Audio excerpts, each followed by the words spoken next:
Imagine taking a prescription to lose, maybe 10 pounds, and suddenly you completely lose your lifelong desire to drink alcohol. Right, or you just stop, like, impulsive online shopping altogether. Exactly.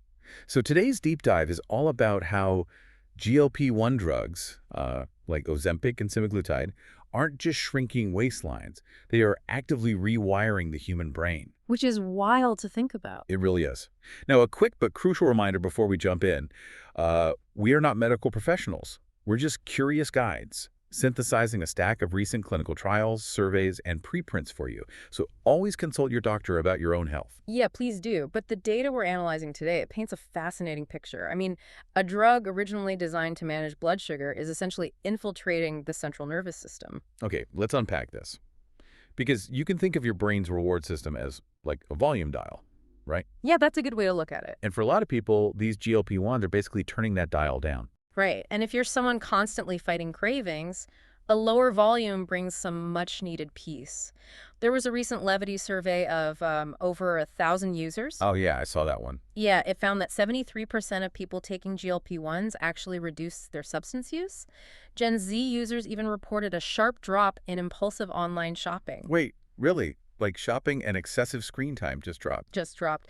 But there is hard clinical data, too. A recent Lancet trial found semaglutide reduced heavy drinking days by 41% in patients diagnosed with alcohol use disorder.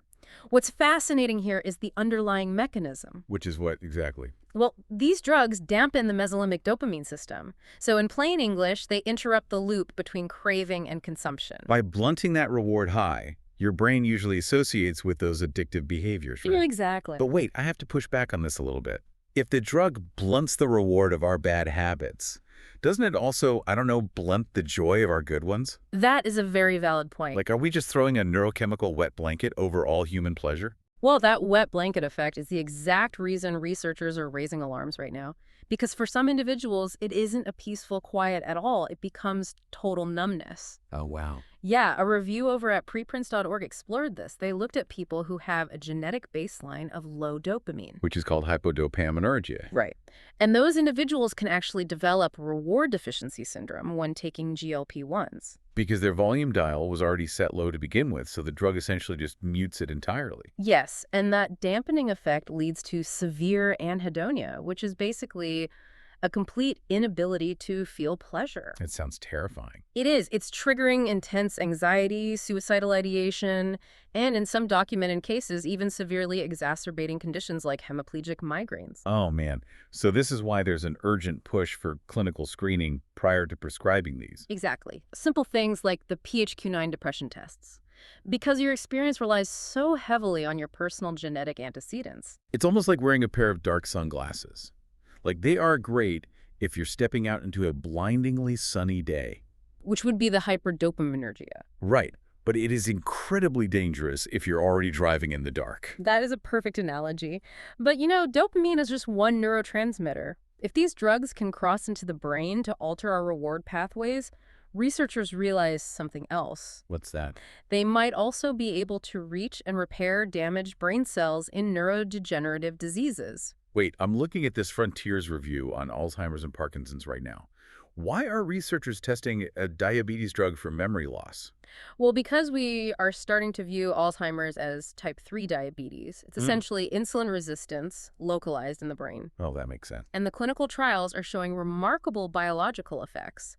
Liraglutide was shown on PET scans to actually preserve cerebral glucose metabolism. No way. Yeah, and exenatide improved motor scores in Parkinson's patients. The wild part is those improvements persisted even after they stopped taking the drug. Okay, but is the drug actually fixing the brain directly? Or is the brain just functioning better because, the patient's entire body has less systemic inflammation and healthier blood sugar? It's actually direct. We know GLP-1 receptors aren't just in the gut. They are native to the brain's immune cells. Interesting. So by activating them directly, the drug reduces neuroinflammation and boosts mitochondrial function.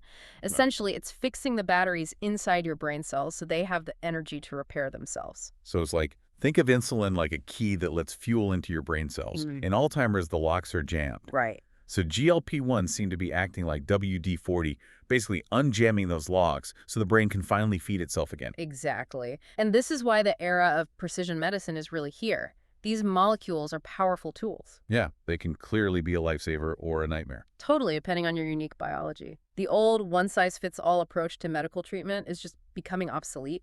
It really leaves you with a provocative thought to chew on. Like if a single molecule can simultaneously treat diabetes, Mm. curb alcoholism, delay Parkinson's disease, and trigger severe depression. Yeah. Does this mean we need to completely redefine how we categorize human diseases in the first place? Maybe the volume dial in our heads dictates a lot more of our physical health than we ever realized.